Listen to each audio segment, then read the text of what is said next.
சட்டம் மாறி வந்து மண்ணை முட்டும் காலில் சூழ்ந்து கைகள் தட்டும் வாழியவே தென்னவராட்சி திசைகள் எட்டும் நம்மவராற்றல் விண்ணை முட்டும் எட்டு திக்கும் முரசு கொட்டும் வாழியவே.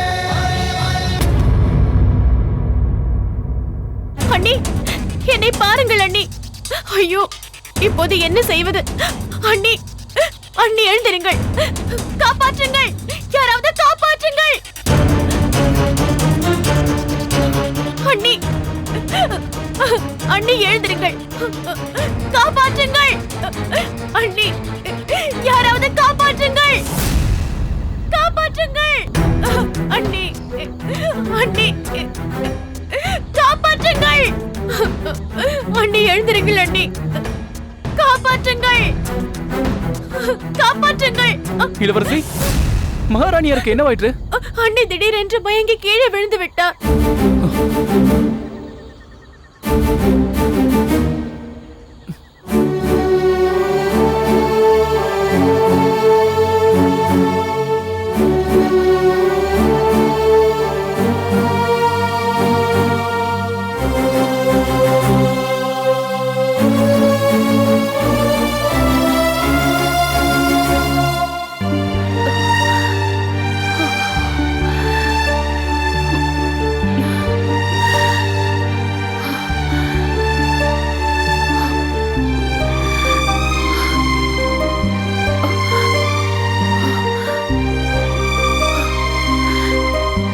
இளவரசி, மயக்கம் தெளிந்து சில நாட்களே ஆன நிலையில் இருக்கும் இவரை இவ்வளவு தூரம் ஏன் அழைத்து வந்தீர்கள்? நோயோடு போராடி கொண்டிருக்கும் இவரால் இதையெல்லாம் தாங்கிக் கொள்ள முடியுமா? நான் எவ்வளவோ எடுத்து சொன்னேன், அவர் கேட்கவில்லை. நானே வந்து அவரை தேடியே தீர வேண்டும் என்று புறப்பட்டு வந்து விட்டார். இந்த கழையாணியை கண்டது முதல் மேலும் அச்சத்திற்கு ஆளாகிவிட்டார். இதை கண்டு இந்த அளவிற்கு கலங்க வேண்டிய அவசியமே இல்லை. என்ன சொல்கிறாய் முத்து? மகாராணி, நீங்களே சொல்லுங்கள், இந்த மோதிரத்தின் பெயர் என்ன? முத்திரை மோதிரம். இதே போன்று முத்திரை மோதிரம் என்று ஒன்றே ஒன்றுதான் உண்டா? அது இது என்ன? இதுவும் முத்திரை மோதிரம்தான். நீ இந்த காட்டிற்கு வந்து எனக்காக மூலிகைகளை தேட வேண்டி இருக்கும் என்பதற்காக என் கணவர் தான் தந்தார். ஆக இது போன்ற முத்திரை மோதிரங்கள் இன்னும் உண்டு. அவசியமானவர்களுக்கு அவ்வப்போது தரப்படுவதும் உண்டு, இல்லையா? ஆமாம். அப்படி என்னைப் போலவே வேறு யாருக்காகவோ எதற்காகவோ தரப்பட்ட முத்திரை மோதிரமாகவும் இது இருக்கலாம் அல்லவா? அவர்கள் ஏதோ ஒரு சூழ்நிலையில் இங்கு இதை தவறவிட்டிருக்கலாம் அல்லவா? சரியாக சொன்னீர்கள். அப்படித்தான் இருக்க வேண்டும். மெதுவாக.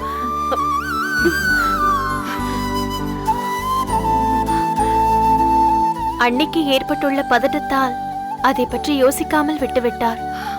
உரிய நேரத்தில் அதை பற்றி நினைவுபடுத்தினீர்கள். உங்கள் மூலிகை வைத்தியத்தை விட இந்த மனோதத்துவ வைத்தியம் மிகவும் உயர்வானதாக இருக்கிறது.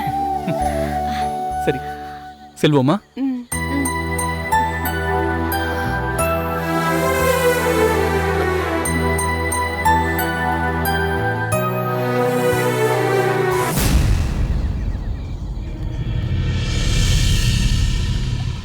மலர்கொடி இங்கு வருவதாகத்தானே மங்கம்மா கூறினார்.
மலர்கொடி அந்தப்புறத்தை விட்டு வெளியே வரும்போது யாராவது பார்த்து தடுத்திருப்பார்களா? இல்லை இல்லை, அப்படி எதுவும் இருக்காது.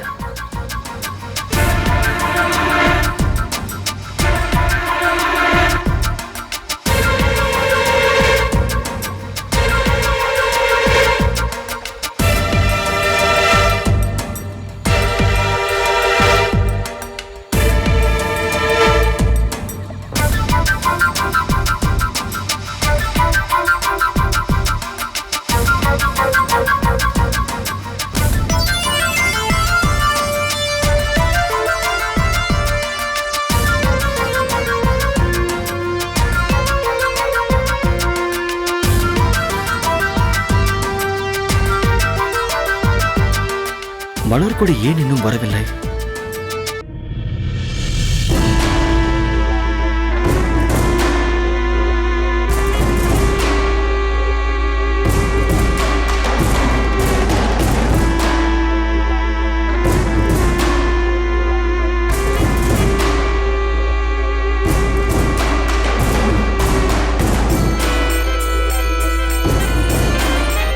மாதுரி, கொஞ்சம் தண்ணீர் கொண்டு வா. இதோ கொண்டு வருகிறேன்மா. அம்மா,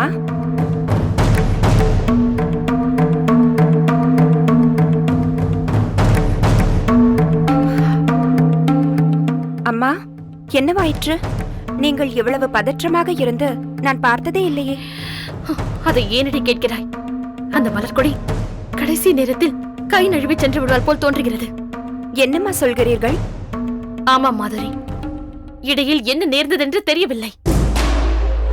நான் அந்த மணிமாறனிடம் பேசி ஒரு குறிப்பிட்ட இடத்திற்கு சென்று காத்திருக்கும்படி அனுப்பிவிட்டு மலர்கொடியை அவன் இருக்கும் இடத்திற்கு அனுப்பி வைக்கலாம் என்று போனால் புறப்பட வேண்டும் என்ற எண்ணமே இல்லாமல் அங்கு நின்று கொண்டிருக்கிறாள்.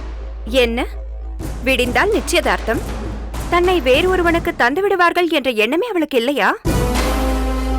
நியாயமாக தாங்கள் எப்போது வருவீர்கள், எப்படி தப்பிக்கப் போகிறோம் என்ற பதற்றம் அல்லவா அவளுக்கு இருந்திருக்க வேண்டும். அதைத்தானடி நானும் எதிர்பார்த்தேன். அப்படித்தான் இருப்பாள் என்று நினைத்தேன். ஆனால் என்னை கண்டதும் அவள் முகமே மாறிவிட்டது. இவளேன் இப்பொழுது இங்கு வந்தாள் என்பது போல் என்னை பார்த்தாள். இதனால் உங்கள் திட்டங்கள் அனைத்தும் பலனில்லாமல் போய்விடுமே. மலர்கொடியை காரணமாக கொண்டு தாங்கள் உருவாக்க நினைத்த புயல் ஒன்றுமில்லாமல் போய்விடுமே. பிறகு என்னதான் செய்தீர்கள்? அவ்வளவு எளிதாக விட்டு விடுவேனா என்ன? எவ்வளவு நயமாக சொல்ல வேண்டுமோ அப்படி சொன்னேன்.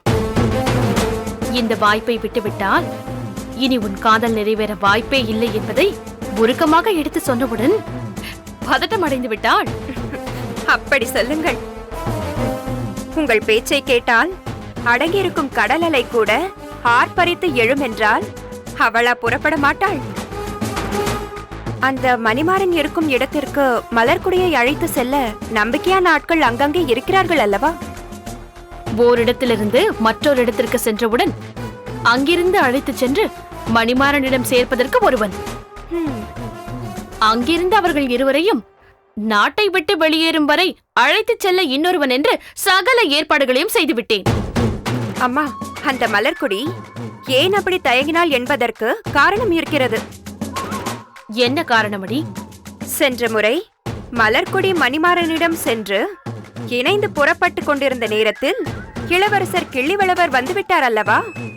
அவருக்கு சந்தேகம் ஏற்படாதவாறு சமாளிக்க பெரும் பாடுபட்டிருப்பார்கள். அதன் விளைவாகத்தான் இப்பொழுது அப்படி தயங்கியிருப்பாள். நீ சொல்வதும் உண்மைதான். ஆனால் இந்த முறை அது போன்ற தவறுகள் நடக்காது.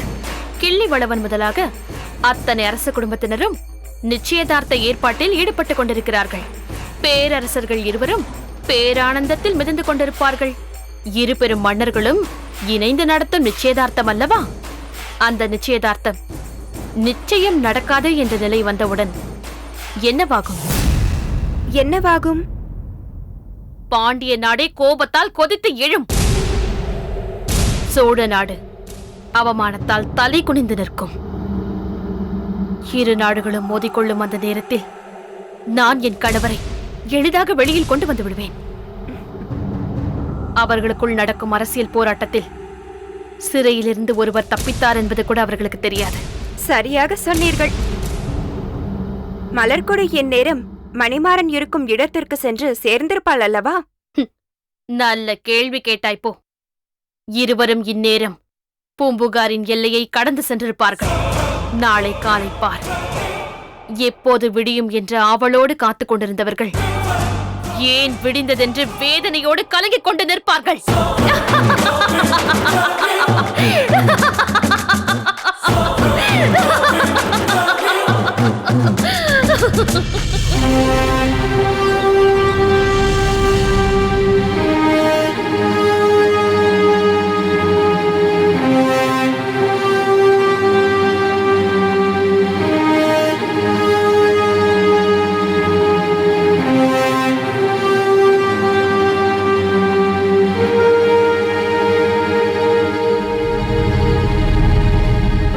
கங்கை வரை படை நடத்தி எங்கும் புகழ் கொண்ட மாவீரர் கரிகால் வளவர் மகளை என் மகனுக்கு மனம் செய்து கொள்வதில் நான் பெரும் மகிழ்ச்சி அடைகிறேன்.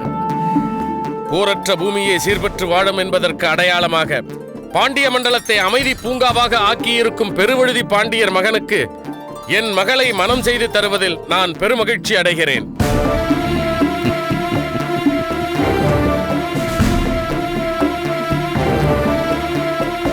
பாண்டிமாதேவி என்றும் எனது மதிப்பிற்குரிய தோழியாக விளங்க வேண்டும் என்று நான் ஆசைப்பட்டேன்.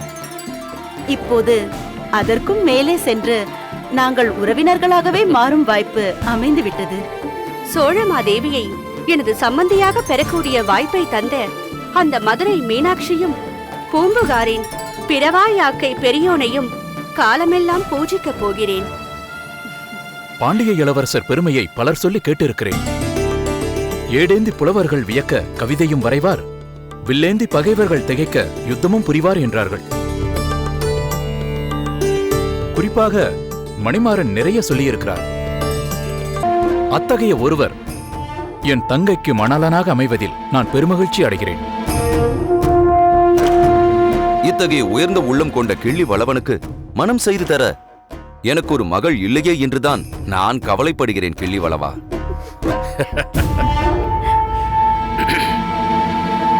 உன் அண்ணனுக்கு மகள் இல்லை என்றால் என்ன? நமக்கு மகள் இருக்கிறாளே, அவளை மனமுடித்தால் என்ன? அரசே, நாம் நிச்சயதார்த்தத்திற்கு குறித்திருந்த நேரம் நெருங்கிவிட்டது. இருபெரு மன்னர்களும் தங்களுக்குரிய பீடங்களில் அமர்ந்தால் நிச்சயதார்த்தத்தை தொடங்கிவிடலாம். அனைவரும் அமருங்கள்.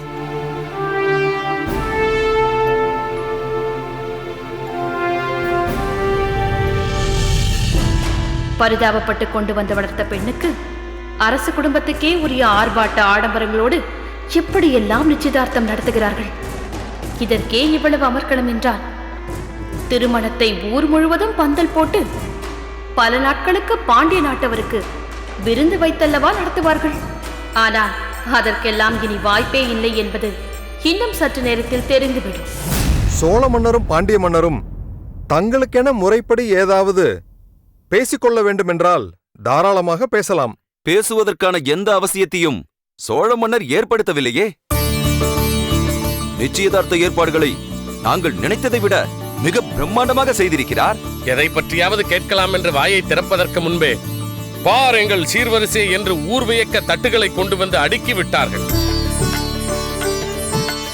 அதன் பிறகு பாண்டிய மன்னரிடம் நான் எதை பற்றி பேசுவது? ஆஹா, என்ன பூரிப்பு, எவ்வளவு பெருமிதம்! இன்னும் சில நொடிகளில் கோபத்தால் தூக்கி வீச இந்த தட்டுக்கள் பறக்கப் போகின்றன. அத்தோடு உங்கள் மானமும் வானத்துக்கு பறக்கப் போகிறது.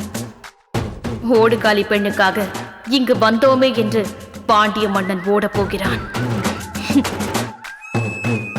சோழ மன்னரே, இதற்கு முன்பு நானும் என் தேவியும் மட்டும்தான் சோழ நாட்டிற்கு வந்திருந்தோம். ஆனால் இம்முறை எம்முடன் வந்த என் அக்கையாரும் அவர் கணவரும் பூம்புகாரை பார்த்து வியந்து போனார்களாம். காவிரி நதி கடலோடு கலக்கும் சங்கமத்துறையில் இவ்வளவு பெரிய அரண்மனையை எப்படிதான் உருவாக்கினார்களோ என்று வியந்திருக்கிறார்கள். அப்படியா? அதற்கு காரணம் என் தந்தையார் இளஞ்சே சென்னியார் தான். இதற்கு முன்னர் உறையூர் தான் சோழர்களின் தலைநகரமாக விளங்கியது. என் தந்தையார் இளஞ்சே சென்னியார் இங்கு வந்தபோது இந்த இடத்தில் சோழர் தலைநகர் இருந்தால் எப்படி இருக்கும் என்று யோசித்திருக்கிறார். ஆயிரக்கணக்கானவர்களை வரவழைத்து இந்த அற்புதத்தை சாதித்திருக்கிறார்.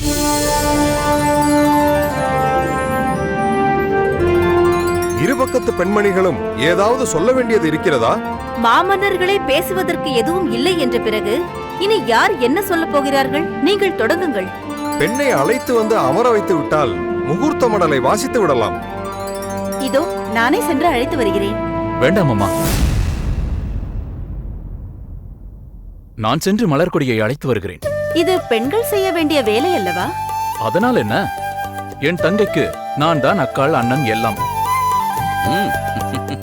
அதனால் நான் சென்று அழைத்து வருவதில் தவறொன்றுமில்லையே. தேவி, அவன் ஆசையை ஏன் தடுக்கிறாய்? நீயே சென்று அழைத்து வா.